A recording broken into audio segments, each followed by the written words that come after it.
So today we're going to be talking about the lifecycle management and how we've done this. Sorry guys, this is not working. Can we switch to this mic? Is that okay? Is that better? That's better. Perfect. Sorry about that.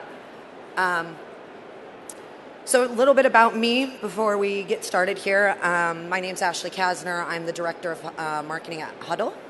I currently live in San Francisco, and prior to San Francisco, I was living here in London for 3 years, running marketing at Huddle. My background is in digital marketing as well as offline marketing. My background, school-wise, bachelor's of science and finance is a major. Things that I really enjoy, I enjoy ROI. I love data. I love creativity and creative campaigns. And laughing foremost. I think life's too short not to have a bit of fun. And outside of work, I love running, I love hiking, being outdoors, traveling, and spending time with family. So, just out of curiosity, how many of you know who Huddle is or have heard of Huddle? Can I get a show of hands? A handful. Cool. Okay, well, Huddle was founded here in London about 6 years ago. It is a content management and collaboration platform. An easy way to think of it is a SharePoint alternative in the cloud. So it enables you to share files, collaborate, and manage projects. For marketers, a lot of times you'll have people running end-to-end campaigns within Huddle. It's secure to share inside your organization or outside your organization. We see a lot of marketers using Huddle to work with agencies and get creative back and forth, collaborate around it, so on and so forth.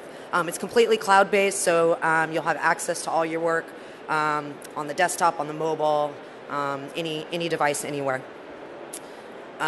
We have offices in London, San Francisco, New York, DC. We have data centers in Europe and the US, and approximately 80% of the Fortune 500 is using Huddle.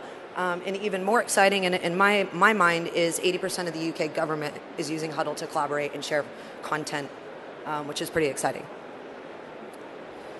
So, what we're going to talk about today is why automation, why we at Huddle chose to bring on Eloqua. Talk a little bit about building business case to bring in automation, selling to sales, getting their buy-in is pretty critical. We'll talk about marketing for scale and how this impacted Huddle's massive growth in the last couple years. We'll also talk about how we move prospects from the interest phase into the purchase phase via targeted marketing, comms, particularly email. We'll talk about the importance of data and keeping it clean. And then we'll also talk a little bit about collaboration and how to continually enhance your automation platform. And then we'll wrap up with our results and how that's impacted our business. So, why automate? If you are in marketing, you can probably relate to this. This is a pretty traditional feeling in a lot of companies, and this is exactly the case when I came to Huddle. Sales and marketing were not talking to each other, and they had some pretty nasty attitudes about each other. So, but it doesn't have to be that way. So we obviously had this silo, this disconnect between marketing and sales, but we also had some manual handover processes. So when leads came in, if we did this event or other events, we were uploading Excel files into Salesforce and then manually assigning them around to sales reps. Not ideal, not scalable, and a huge waste of time. We also had a lot of different platforms with our customer data. So we had Salesforce, we had an internal database, we had Omniture, we had an email platform. So as you can imagine, a lot of different data living in a lot of different systems. That creates a really big problem when you're trying to understand where the customer is, what they've done, and what sales needs to know about them. We also needed to know about our funnel. We needed to know how many people were in the pipeline, how many were likely to close, what channels were bringing ROI from our marketing spend. So these were the main drivers for us bringing in an automation tool at Huddle. So the first thing that I had to do to really make sure that we could bring this technology in and get it adopted, because there's no point in bringing software in if people aren't using it, was really reach out to sales and say, we want to buy this software. But we're doing this not only for ourselves as marketers so we don't have to manually upload lists, but we want to give you really important information about prospects. We want to make sure that you get leads right when they're hot, right into your inbox, and not have to worry about these manual processes. We also wanted to give them deeper insight into the digital footprint of our customers. So what keywords were they searching on Google? What assets did they download? How many pieces of content did they consume? Did they take a free trial? All of these things are really, really important for sales when they are following up with prospects. If they don't know what they're talking about, they're going to bore them to death with stuff that they might not care about. So being relevant is really, really key. And then also just did some due diligence and some research to look at the different players that are in the space and put together some stats to show if we increased our conversion rate by X, this would mean X in sales, right? So building business case and backing myself up with some data was definitely key. So this is what I like to call the Huddle funnel. This is our funnel. And at the top of the funnel is marketing activities. So this would be anything that we do in marketing. I truly believe at the end of the day, we should be driving interest into the sales organization. So our goal is to get somebody to tell us about themselves, fill out a lead form. So whenever somebody fills out a lead form at Huddle, they are then put into Eloqua. Eloqua looks at them, says, who are you? What region are you in? What did you do? Are you meeting criteria to get over to sales? If so, it pushes it into Salesforce, and we have lead allocation rules in Salesforce that determine who it should go to by region, by vertical, by feature interest, so on and so forth. We then assign those to our sales reps, and they are expected to follow up with that lead within 1 hour. That's a really, really critical piece for us, and I'll cover a little bit more about this 1 hour SLA later. But then from there, it moves through the typical sales journey. So they're qualifying it, working it, moving it forward, and then closing it or out. As you can see on the right side of this funnel, we have lead recycling.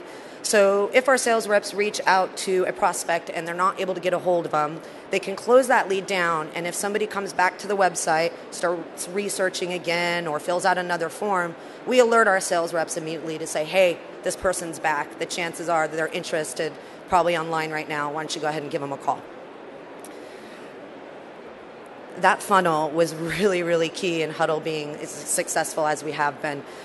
We were able to build this funnel and mirror it across the globe. So this is scalability now. We have a funnel that works. It's pumping in ROI from our spend, and now we're servicing countries all over the globe.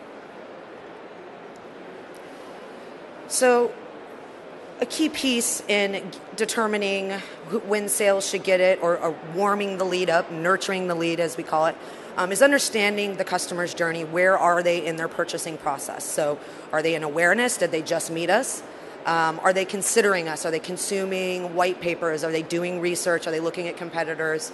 Or are they further down the funnel, ready to purchase, taking the free trial, so on and so forth? So Eloqua gives you the ability to understand where they are in this funnel, and also use lead scoring to determine when it's time to kick it over the fence.